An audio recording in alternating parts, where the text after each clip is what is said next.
రాజుగారి రాజుగారు వెనకాల నుంచి చెప్తున్నారు హరీష్ కొంచెం తక్కువ మాట్లాడని. నేను అన్న ఎవరితో ఏం మాట్లాడుతున్నాం అన్న. 2014 అంటే అక్కడి నుంచి 10 ఏళ్ళ వరకు మాట్లాడను. జస్ట్ ఒక ఇన్సిడెంట్ చెప్తున్నా. 2014లో అనిల్ ఫస్ట్ టైం ఎస్విసికి వచ్చాడు. నేను అప్పుడు సుబ్రహ్మణ్య ఫర్ సేల్ సినిమా తీస్తుంటే తను సాయి తేజ్తో మళ్ళీ నెక్స్ట్ సినిమా కోసం వచ్చాడు. సుప్రీం సినిమా డిస్కషన్ జరుగుతున్నాయి. రాజుగారు నాకు లంచ్ టైంలో రాజుగారు ఆఫీసు ఒక హాస్టల్లో ఉండేది. పైన వార్డెన్ ఉన్నట్టుగా రాజుగారు ఉండేవాళ్ళు. లంచ్ అందరికీ ఒకటే టైంకి అక్కడ పెట్టేవాళ్ళు. ఆ లంచ్ టైంలో నేను అనిల్ కలిసినప్పుడు అనిల్ పటాస్ డైరెక్టర్ అనగానే అనిల్ని కంగ్రాచులేట్ చెప్పగానే అనిల్ కరెక్ట్గా పదం గుర్తులేదు. ఎవరు పోలీస్ సినిమా తీసినా మీదే రిఫరెన్స్ ఉంటుందన్నా లేదా మీదే ఇన్స్పిరేషన్ ఉంటుందన్న ఏదో అన్నాడు వర్డ్. నాకు కరెక్ట్గా గుర్తులేదు. ఇన్స్పిరేషన్ అనే వర్డ్ కనుక నిజమైతే అప్పుడు నేను విన్నది. అనిల్ ఇవాళ ఎంత పెద్ద సక్సెస్ ఇచ్చాడంటే ఆ సక్సెస్ నాకు ఇన్స్పిరేషన్. నేను పండగ నేను పేరెంట్స్తో ఉన్నాను. మార్నింగ్ షో సినిమా చూడలేదు. టాక్ రాగానే మెసేజ్ పెట్టాను అనిల్కి. ఆ తర్వాత నాకు ఫస్ట్ కాల్ చేసి చెప్పింది జీవి గారు ఫోన్ చేసి అదిరిపోయింది సార్, సినిమా మామూలుగా లేదు, అసలు వెంకటేష్ బాబు గారు ఎనర్జీ చూడండి అది ఇది అని చెప్తుంటే, సార్ మీరు అనిల్కి చేయబోయి నాకు చేశారా ఫోన్ ఏంటి, ఈ సినిమా డైరెక్టర్ అనిల్ కదా నాకు చెప్తారా ఏంటి అన్న. లేదు సార్, ఒక ఇంపార్టెంట్ విషయం మీకు చెప్దామన్నారు. అనిల్ నీకు మొన్న అనిల్తో షేర్ చేసుకున్నాను సార్. అది ఓటీటీ కంటెంట్ అవ్వచ్చు, లేకపోతే ప్యారల్గా వస్తున్న డిఫరెంట్ జోనర్స్ అవ్వచ్చు, ఇప్పుడు వస్తున్న డైరెక్టర్స్ కొత్త యూనివర్స్ ఎక్స్ప్లోర్ చేయడం అవ్వచ్చు, రకరకాల సినిమాలు వస్తున్నప్పుడు ఫిలిం మేకర్స్కి నిజంగా క్వశ్చన్ మార్క్, ఎలాంటి సినిమా తీయాలి అనే క్వశ్చన్ మార్క్ చాలామందికి ఉంది. ఇదంతా జీవి చెప్పాడు నాకు, ఐడియల్ బ్రెయిన్ జీవి చెప్పాడు ఫోన్ చేసి. అనిల్ పక్కన సినిమా ఏంటి, ఎవరు ఎలా సినిమా చేస్తున్నారు అనేది పట్టించుకోకుండా తన కోర్ స్ట్రెంగ్త్ ఏదైతే ఉందో ఆ స్ట్రెంగ్త్ నమ్ముకొని తనకు నచ్చిన సినిమానే తీశాడు. అందుకే ఇంత పెద్ద హిట్ అయింది సార్. హరీష్ గారు ఎప్పుడు మీ స్ట్రెంగ్త్ వదలకండి, because it's proven by Anil అని చెప్పి నాకు ఆ రోజు జీవి కాల్ చేశాడు. So cinema is all about conviction. Anil, hats off to your conviction. అంటే ఏ ఫ్యాన్స్ వార్స్ లేని హీరో ఎవరైనా ఉన్నారంటే అది విక్టరీ వెంకటేష్ గారు. ఎందుకంటే అందరు హీరో ఫ్యాన్స్ ఆయన ఫ్యాన్స్. ఆయన ఈ సినిమాలో అంటే ఆ ఎనర్జీ ఏంటంటే మీరు చూస్తున్నారు, ప్రమోషన్స్ కానీ సినిమాలో చేసిన పద్ధతి కానీ, అంటే కాలు పని చేయకుండా ఇంకా నన్ను వదిలేయి అని చెప్పి కాలు కూడా మూలపాడే రేంజ్లో ఆయన ఈ సినిమా కష్టపడ్డారు.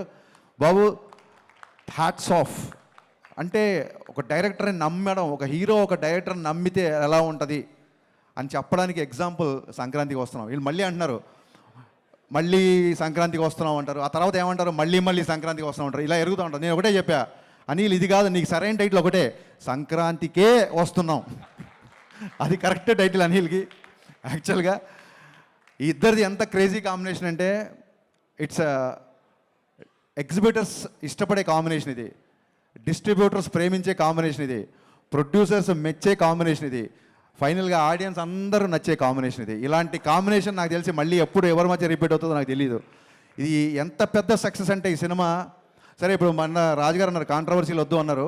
సో ఎవరెవరు నోళ్ళు మూతపడ్డాయని నేను మాట్లాడను, పక్కన పెడతాను. కాకపోతే ఎవరెవరు మాట్లాడారంటే ఎప్పుడూ మాట్లాడిన మా శిరీష్ గారు మైకి పట్టుకొని స్టార్ట్ అయిపోయారు ఈ సినిమాకి.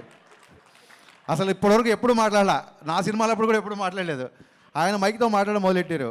ఒక మాట అన్నారు, హరీష్ వాళ్ళ కంపల్సరీ రావాలి నువ్వు అంటే. అంత స్పెషలే ఉందన్న, కొట్టేసారు ఆల్రెడీ పెద్ద హిట్ జరుగుతుంది అంటే. లేదు, మా కష్టాల్లో ఎవరు ఉన్నారో మా విజయాల్లో వాళ్ళు ఉండాలి, అందుకే మేము వాళ్ళని పిలుస్తున్నామని చెప్పారు. థ్యాంక్ యూ అన్న. నాకు రాజన్నకి శిరీష్ అన్నకి ఇట్స్ ప్రొడ్యూసర్ డైరెక్టర్ రిలేషన్ కాదు, it's more than that. And ఇందాక వంశీ ఈడేమో మా గబ్బర్ సింగ్ అన్న అన్నాడు, వంశీ అన్న నాకు ఒక బ్రదర్ లాంటివాడు. అక్కడ పిలవడమే వంశీ అన్న, మళ్ళీ బ్రదర్ లాంటాడు. వంశీ గారు బ్రదర్ లాంటాడు, అయితే నేను వెదర్ లాంటాడు. నేనేంటి నాకు అర్థం కాల. గబ్బర్ సింగ్ అన్న గబ్బర్ సింగ్ ఏంటి? దాంట్లో చిన్న హీరో ఉంటాడు, దాంట్లో చిన్న విలన్ కూడా ఉంటాడు కదా. అంటే నువ్వు ఎలివేషన్ చేసినది కామెడీగా ఉంటుంది కాబట్టి కొంచెం కంగారు ఉంది, నాకు టెన్షన్గా ఉంది. అండ్ రమణ గోకుల్ గారు కంగ్రాచులేషన్స్ అండి.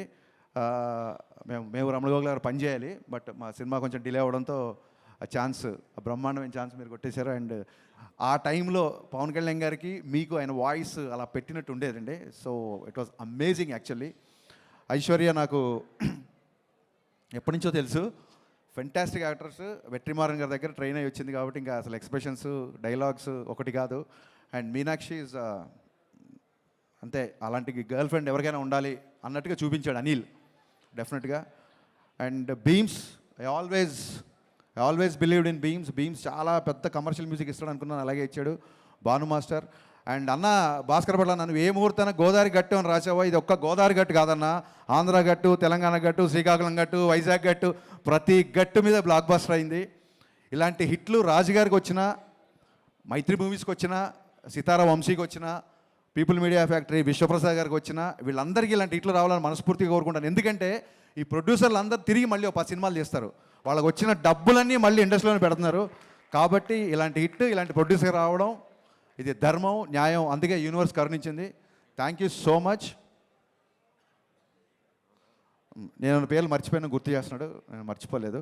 So happy to be in this. వీకెండ్తో ఫినిష్ అయిపోయే సినిమాకి షీల్డ్స్ దాకా వచ్చిందంటే it's a pure team work. ఇంతకంటే ఇంకా ఏం చెప్పగలుగుతాం. So sir, I'm still in awestruck watching సంక్రాంతికి వస్తాను. ఎందుకంటే ఈ kind of, I know your energetic, I know your comedy timing, I'm huge fan of your pathos also. మీరు ఒక్కసారి కళ్ళమ్మని నీళ్ళు పెడితే ఆడియన్స్ ఏడుస్తారు. బట్ ఈ సినిమా కూడా కళ్ళమ్మని నీళ్ళు వచ్చాయి, నవ్వి కళ్ళమ్మని నీళ్ళు వచ్చాయి. ఈ ఎనర్జీ నాకు తెలిసి ఎనర్జీ ఉంటుందని, ఈ ఎనర్జీ అయితే నేను ఎక్స్పెక్ట్ చేయలేదు సార్.